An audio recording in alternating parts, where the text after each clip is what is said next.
Good afternoon, ladies and gentlemen. My name is Wally, the comedy Rhinoceros, and welcome to my Christmas show. Jingle bells, Archie smells, hen is laid an egg. Louis in South Carolina and he's standing on one leg. Hey! Good afternoon, ladies and gentlemen, and a very, very Merry Christmas to you all.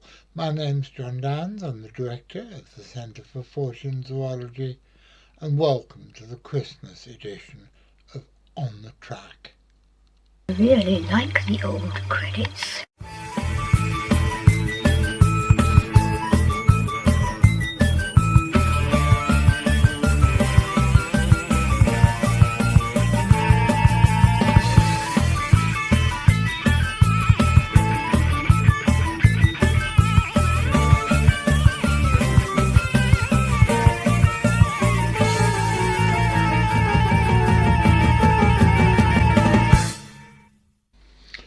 Good afternoon, ladies and gentlemen, and a very happy Christmas to you all.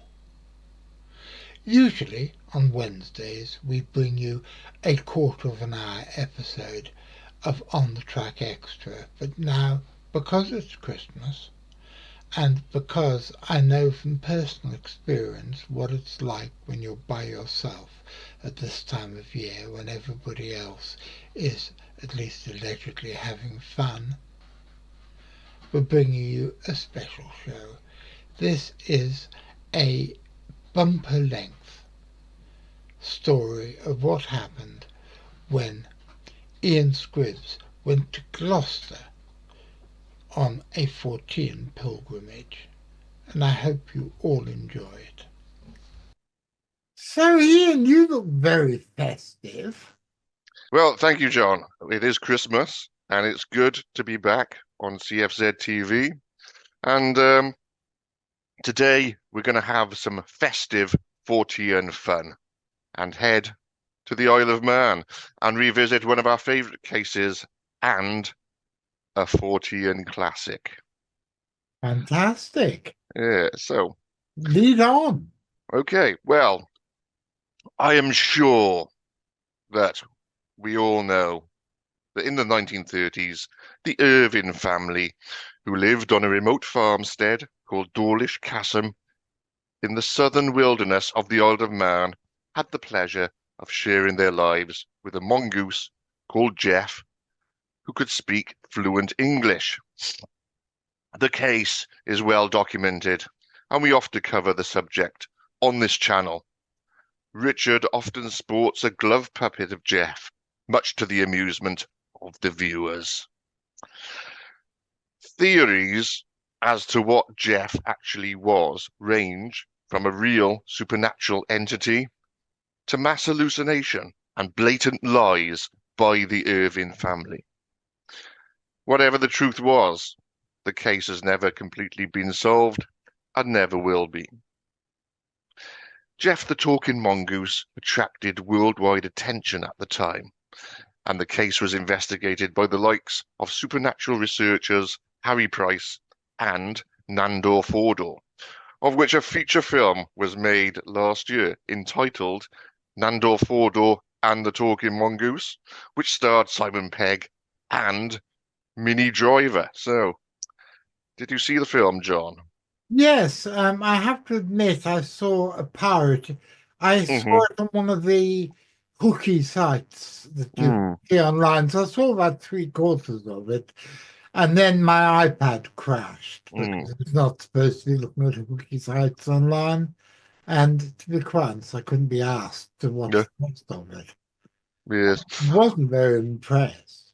Really, I enjoyed the film, but that was mainly because it's relevant to us. We know the subject. People like us, we know the subject, so the more that we can get. So if we got something new, then we're going to digest it. Though it was inaccurate, yes. There were a lot of things in it which weren't, which didn't happen. But it was a bit like watching that Freddie Mercury movie. That if you like Queen and their music, it was great fun to watch, but totally inaccurate. Yes. Yes, I think for us in the know, yeah, we can it will take us. It'll take us and we can enjoy it. But if you don't know and it's just a general watch, it's irrelevant, I think. But anyway, so there we go. Anyway, back to this. The Irvings were a family of three, James and Margaret Irving and their daughter Voirrey, who was a teenager at the time. Throughout the 1930s, Jeff became part of the Irvings' daily life. But as the decade drew to a close, Jeff's presence became less frequent until he eventually disappeared altogether. Voirrey said she last saw Jeff in 1938 or 1939. Press interest in Jeff also tailed off in the late 30s, as there were other, more serious events going on in the world to be reported on at that time. James Irving died in 1945, aged 72. For the last year of his life, he was bedridden. Irving's eldest daughter, Elsie, was living at Dawlish Casham during this period, and though Jeff was no longer around, Elsie had reported hearing strange noises in the beams of the house during her stay. James Irving died at 4:10 a.m. on the 6th of August, 1945. At the moment of the old man's death, Elsie and James Irving's wife, Margaret, were both sitting in front of the fireplace. On the mantelpiece was a small tree branch they used to sweep the fireplace. Maybe something like this, perhaps, to sweep away the soot. The branch suddenly started moving backwards and forwards of its own accord. Kind of poltergeist type activity going on. It stopped moving just as James Irving died, and Margaret and Elsie tried to work out how this could have happened, but they could find no explanation. So though Jeff hadn't been on the scene for a few years, there were still supernatural goings-on at Dawlish Chasm. So, Margaret Irving sold the farm in November 1945 and moved to the mainland to stay with her daughter Elsie in Liverpool. The farm was bought in December 1945 by a guy called Robert Cubban. He sold the property a few months later, which was odd. The next owner was a guy called Leslie Graham. He scoffed at the whole talking mongoose case and dismissed it as nonsense and said that he witnessed nothing unusual at the house. In February 1947, Graham confronted a mongoose-type creature on the farm, possibly Jeff. Graham then battered the mongoose-type creature to death, and some sources say that he had killed Jeff. However, photographic evidence showed the creature much larger than a rat or a mongoose, and of the wrong colouring, and was more likely to be a polecat. Voirrey Irving was certain it was not Jeff. And we can actually see a newspaper report of the event at the time. So we can see that there. And the fact, I think, that the animal came to him would insinuate it was a polecat ferret that had escaped rather than one of the last of the indigenous wild polecats. And the animal didn't speak either. Graham didn't say the animal was talking, so there's that as well. But looking at the report there, talking mongoose killed. And there is a photo of Jeff's lifeless body. Or is it? We don't know. Margaret Irving passed away on the 6th of March, 1960, aged 83. The farmhouse itself was demolished in 1971 and by the then owner, Donald Waterson. The reason for the demolition is unclear, and it is odd. Firstly, because There are many abandoned and ruined farm buildings to be seen elsewhere on the island. And secondly, um, because of Dawlish Chasm's lonely location, off-road, on top of a steep hill, it would have been a difficult and costly demolition operation. So there we go. So what became of Jeff? No one knows. Some Isle of Man locals maintain that the whole thing had been a hoax perpetrated by the mother and daughter. In the Harry Price archives, 2 letters to Price from 2 different sources stated that poor old Irving, referring to James, had been taken for a ride by his wife and daughter, who did not enjoy life on the lonely farm and were attempting to frighten him into selling up and leaving. So, and although some psychic investigators thought that Jeff was a poltergeist or another type of ghost, skeptics believed that the whole thing was a hoax perpetrated by the Irving family, and it was originated by Voirrey. A reporter for the Isle of Man Examiner wrote that he caught Voirrey making noises, and when he did this, her father tried to convince him that the sound came from elsewhere. So, contemporary media scholar Geoffrey Sconce wrote that the most likely explanation is that this extra clever mongoose was an imaginary companion created by the Irving's extra clever daughter. In an interview broadcast by Manx Radio in 2001, Kathleen Green, a childhood friend of the Irvings, stated that Voirrey had been an accomplished ventriloquist with the ability to throw her voice. However, distant voice ventriloquism, where the voice is seemingly projected to a location elsewhere in the room, doesn't actually exist. Instead, it is achieved by misdirecting the audience, and the voice is muted so that it appears to be coming from further away, behind a wall, for example. The art of throwing the voice is actually a myth. So, was Jeff just Voirrey carrying out some kind of sick joke? It does seem plausible. But all these years later, we still just don't know. So, what became of Voirrey after all these events? She was a teenage girl when all these things happened, so she would have had a life to live after everything had died down. Being so closely associated with such an obscene event made her the subject of ridicule amongst the local children, and the whole thing became a hindrance as she tried to move on with her life. Voirrey left Dawlish Chasm before her father died and moved to Douglas, which is the capital of the Isle of Man.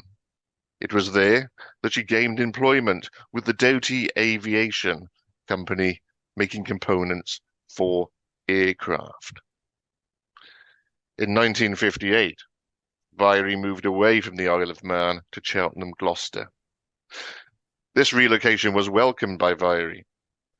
She would be living nearer to her sister, plus she could continue to work for Doughty's, whose main plant was based in Gloucester. Plus, it would get her away from the Isle of Man and her association with Jeff. She could now keep a low profile, which is what she wanted. In 1996, filmmaker Brian Catlin was in the process of making a film about Jeff the Talking Mongoose, entitled Vanished, a video seance. And you can check the film out on YouTube. So it is on there, so check it out if you haven't done so already. Whilst doing research for the film, Catlin managed to obtain Voirrey Irving's phone number and address. Voirrey was not very helpful when Catlin contacted her and did not want to talk about what had happened. A letter she wrote to him reads as follows. Dear Mr. Catlin, very sorry, Under no circumstances would I consider meeting you to discuss what happened at Dawlish Cashen in the 1930s. I left the Isle of Man in 1958 to come here to work, hoping that I would leave all that behind me. I dread what people where I live and work would think if they knew. I am 78 years old now and could not face up to anything like that. People would think that I was some sort of weirdo. Some people would tell all if they would get paid a few £1,000s. That would not tempt me. Very sorry to disappoint you. That is the way of things. Yours sincerely, Voirrey Irving. So yes. So, not a lot else is known about Voirrey Irving's life post-mongoose, but in 1970, 40 years after the affair, Walter McGraw, a journalist for Fate magazine, managed to trace Voirrey and persuaded her to be interviewed. So, we'll have a look at that. And I actually have here, this is actually a copy of the Fate magazine interview, and it is available online. If you can search for it and see it.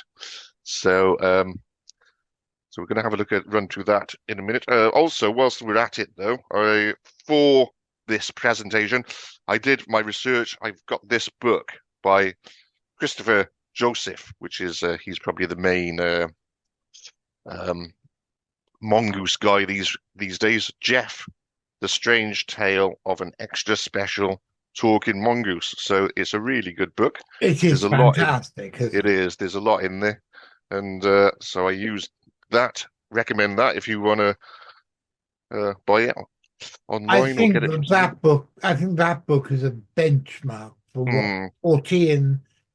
what books about Fortean investigation should be. Yes. And Christopher does. He is my friend on Facebook. I don't know him, but I have spoken to him a little bit on Facebook. He does do presentations as well, usually in London. And I'd like to see one of those. That would be good. He works in Senate House in London, where the Harry Price archive is kept. So where all Harry Price's Borley Rectory, Jeff stuff is there. And I used to work in the building next to it many years ago from the university, but that's in the past. I wonder if we can get him to appear on the show and you and me interview him. Well, I'll try. Yeah, why not? I will send him a message. So, and you've still got no luck. You've had no luck into gaining contact with the Loch Ness guy, Ian O'Flanagan, or whatever his name is. Not yet, no. Oh well. There's still time. And also for this, I've also this copy of Fortean Times it is from December 2010. I somehow have retained this, and that's a Jeff the Talking Mongoose special. So there's some good stuff in that. Also, the articles in that were also written by Christopher Joseph. So good stuff. And somewhere I've got a PDF of Harry Price's book, not the original, but yeah. So some reading there. Anyway, okay, let's get on with this. In the interview for Fate magazine, Voirrey still maintained that Jeff had not been a hoax, but did not look fondly upon him. Voirrey said of the matter, I was shy. I still am. Jeff made me meet people I didn't want to meet. They said I was mental or a ventriloquist. Believe me, if I was that good, I would jolly well be making money from it now. Jeff was very detrimental to my life. We were snubbed. The other children used to call me the spook. I had to leave the Isle of Man, and I hope that no one where I work now ever knows the story. Jeff has even kept me from getting married. How could I ever tell a man's family about what happened? That is a good point, I've got to admit. I could imagine being in that situation. Well, I don't know. I think if I was... if I met some chick and it turned out she was the girl who 30 years before been involved with a talking mongoose, I think it would probably make me even more attracted to it. Well, me too as well, but we're different, John. We're not like normal people. So you have to remember that. We're out of that. Yes, We're out of yes, that. boys and girls, me and Yes, Ian are not normal people. Remember yes. that over the next year. We're on the fringe of society. So, which is where we like to be. Anyway, okay. McGraw asked whether Jeff had been a mongoose, and Voirrey replied, I don't know. He was a small animal, about 9 inches to a foot long. I know he talked to us from the wainscoting. His voice was very high-pitched. He swore a lot. At first, he talked to me more than anyone. We carried on regular conversations.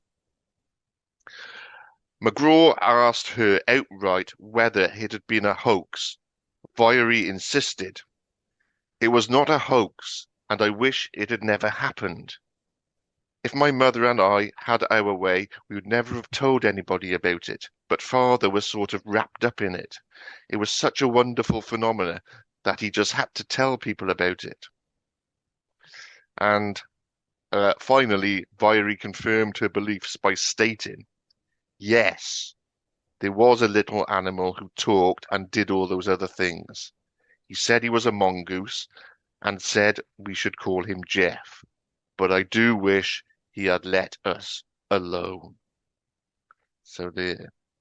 So the interview for Fate magazine was the only time that Voirrey spoke to the media about Jeff in her later years.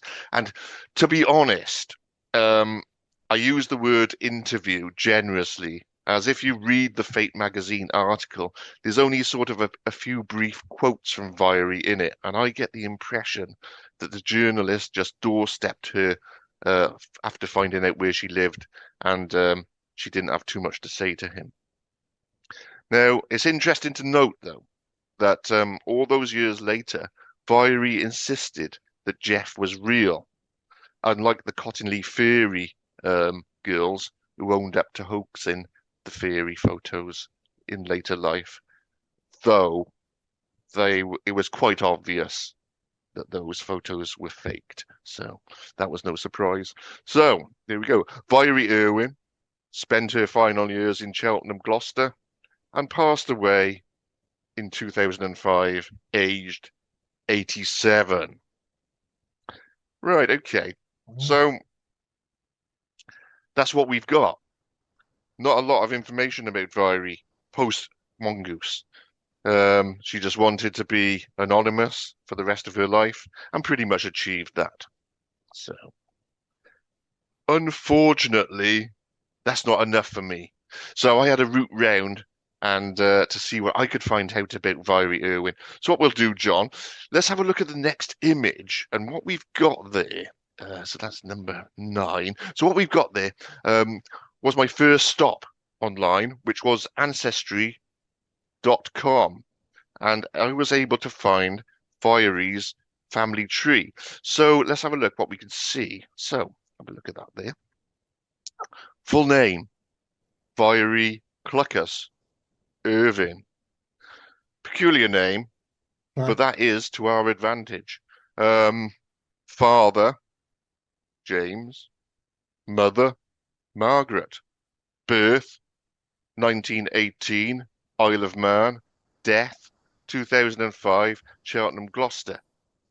So that's definitely her family tree. So that was a good start. So my search continued. So if we have a look at the next image there, let's see what we've got. Let's pick number 10. So I came across during my research, I came across this, which was a death notice. And if we look there, we can have a look there. Name, Voirrey Irving. Death, 30th of April 2005. So it's definitely her, that. And on the same document, if we look, we've got last address of the deceased. A place in Gloucester. Interesting. So as we know, a visit to the farmhouse at Dawlish Casham would be the money shot. We'd like to go there, but it's not possible as it was demolished in 1971, as we mentioned earlier. Richard and his friends been to the ruins Yes. on 2 or 3 occasions. It's it's a popular spot for Jeff people, and online quite a lot of people have been there. There are a few bricks around. I think there's a well there, and you can actually locate where the house once stood. And Margaret had grown a load of gooseberry bushes. Mm. And one of the ladies from the Lapis, Lancashire Aerial Phenomena, no, it's Anomalous Phenomena Investigation Society, has got some cuttings from those gooseberry bushes and hopes to eventually be able to make Jeff gooseberry jam. Yes, or some Jeff wine. Jeff wine would be good because then you'd have a better, I think, if you had Jeff wine, you'd have a better chance of seeing him. So after a few bottles of that, he might turn up. So, okay. But yeah, the location is there. You can visit it. It is difficult to get to. I know I'd like to go. I've never been. But the house itself is gone. So you're not going to be able to actually go inside the house. So basically, the address on that death notice is the next best thing. It was where Voirrey Irving actually lived. Now, okay, I spend quite a lot of time in South Wales, and Gloucester is about an hour away. It was an opportunity not to be missed. So, we know the house where Voirrey spent her later life, and I made it my mission to visit the house and get some footage. So let's see how I got on. Run VT. Right, so I've just been researching into Jeff the Talking Mongoose. I've got the book here by Christopher Jolliffe, quite a good book. And also the 14 Times from December 2010 with an article about Jeff. We've been reading that, but I've come across this online. So it's a death notice for Voirrey Irving, 2nd of September 2005, and it's actually got an address here of her final residence, which is 2 Hedges Road, which happens to be where I am now in Bishop's Cleeve, Gloucester. So let's go and have a look. Here we are. Just gonna have a walk around just to see. It's actually that house there is where Voirrey lived in her later years. Let's go and have a little wander around. So here we are. Not a very nice day, but let's see. So here we are.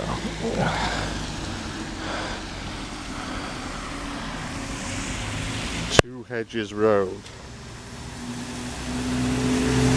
Oh yeah.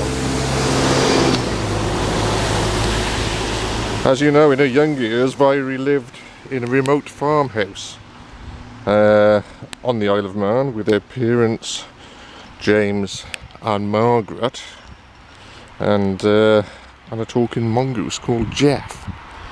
So, Voirrey and her parents became world famous because of Jeff throughout the 1930s, and much speculation and investigation fell upon them. In 1958, Voirrey left the Isle of Man, moved to the mainland, and kept a low profile for the rest of her life in an attempt to distance herself from what had happened in the past. So after much research, I've actually located where Voirrey lived and spent her final days after she left the Isle of Man, and this is where we are. So wow, Two Hedges Road, it's this house. Amazing. Look at that. Closer look there, shall we have a closer look? Wow. To think that Voirrey Irving lived here all those years ago, and it would have been on these streets and these pavements that Voirrey walked, going about her daily business. And it's an eerie feeling I'm getting as I stand here, very peculiar. And it says beware of the dog. If we have a look there, zoom in a bit. Interesting, beware of the dog, not beware of the mongoose. But yes, most peculiar, the whole thing. Look at the whole thing we've got here. Look around, quite residential, the whole area. Yeah, so there's someone there. So that's what we've got there. Oh, sorry. Oh, just bear with me one moment. Sorry. So, we'll finish up this. Remember to do the more shit. Okay, so there we are. So, as we saw, I found Voirrey Irving's house, and unfortunately, I was interrupted by a guy who said he was the warden of those houses, and it was private property, and I shouldn't be filming there. Well, it was a public road, and the guy was talking rubbish about it being private property, but I didn't want to have an argument, so I stopped filming. And I got some footage anyway, so.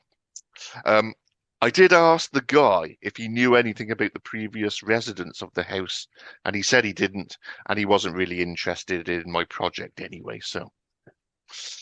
But apart from the fact that some guy had interrupted me, it then became windy and started raining, and I wondered if I had maybe angered the spirit of Jeff.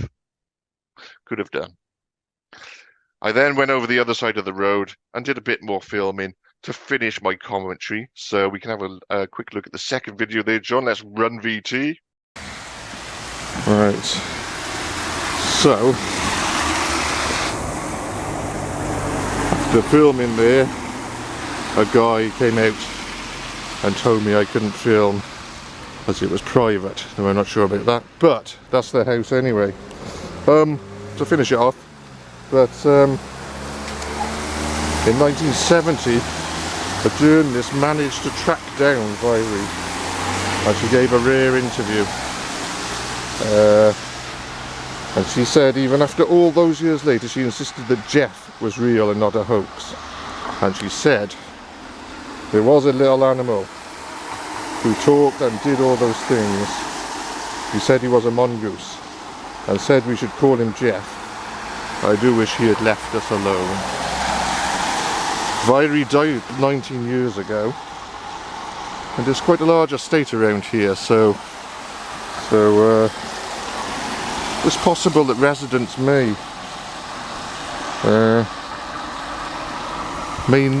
known Voirrey all those years ago. Maybe some are still here, maybe not. But here we are,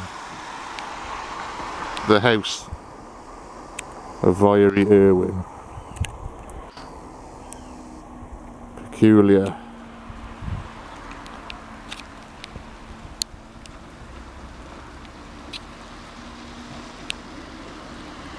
So, that was my visit to Voirrey Irving's house. And to look at it, it was a nondescript, plain, nothing special house. But knowing what I knew, it was a peculiar experience. It's also interesting that the house was located on a street called Two Hedges Road, as hedges feature prominently in the Jeff story. Jeff would apparently kill rabbits and leave them in a sod hedge on the farm for the Irving family. So, yes, and also a piece of local folklore suggests that Dawlish Chasm farm had previously been the setting for weird phenomena before Jeff. As the story goes, some men digging at Dawlish Chasm many years ago unearthed a flat stone covering a funeral urn which contained black ashes. So they buried it in a hedge bank. And a long time afterwards, a young man hunting rabbits thought he saw a rabbit bolting into the hedge. He began pulling away the stones and soil, and while doing so, he felt something invisible pushing him back. When this happened a second time, a sudden fear took over him, and he ran down the hillside till he reached his home. A white stone in the hedge still marks the spot where the urn was buried. So, yeah. So with all this hedge action going on in the tale of Jeff, was it a mere coincidence that Voirrey ended up living in a place called Two Hedges Road? Or was there something more mysterious at play? It's a question that cannot be answered. So, there we go.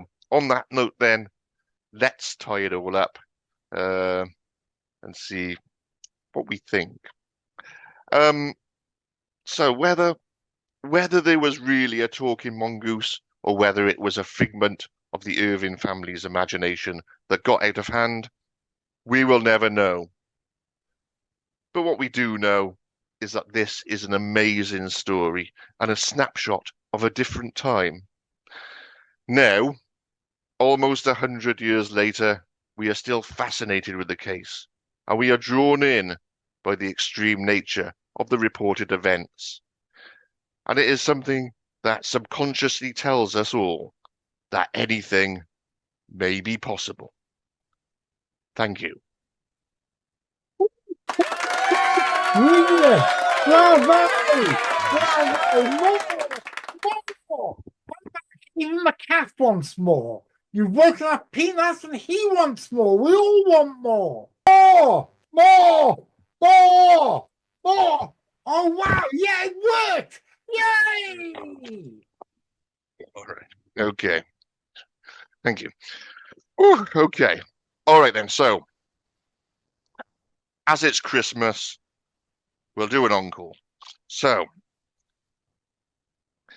as we saw on my field trip to Voirrey Irving's house, I had to spend some time in the Gloucester area in the west of England. Gloucester itself is not the most interesting of places to the outsider, just a run-of-the-mill English city. However, if you are of a certain generation, Gloucester can only mean one thing. In 1994, the police dug up the garden of a normal house on a normal street in Gloucester and uncovered the remains of 9 murdered girls and young women. The house was number 25 Cromwell Street, and the murders were committed by the owners of the house, Fred and Rose West. The couple committed at least 12 murders between 1967 and 1987 and have since become Gloucester's most infamous residents. Fred West managed to commit suicide in prison on New Year's Day 1995, and Rose West was sentenced to life in prison, where she remains today. Due to the nature of what happened there, 25 Cromwell Street was demolished, and the site is now a public walkway. So, not one to miss an opportunity. I was in the area, so I dropped by Cromwell Street in Gloucester and paid a visit to the site of what was once known as the House of Horrors. Run VT.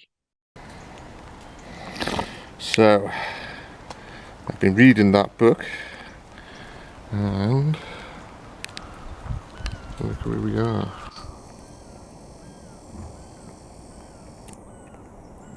Exactly. So, we're in Gloucester, and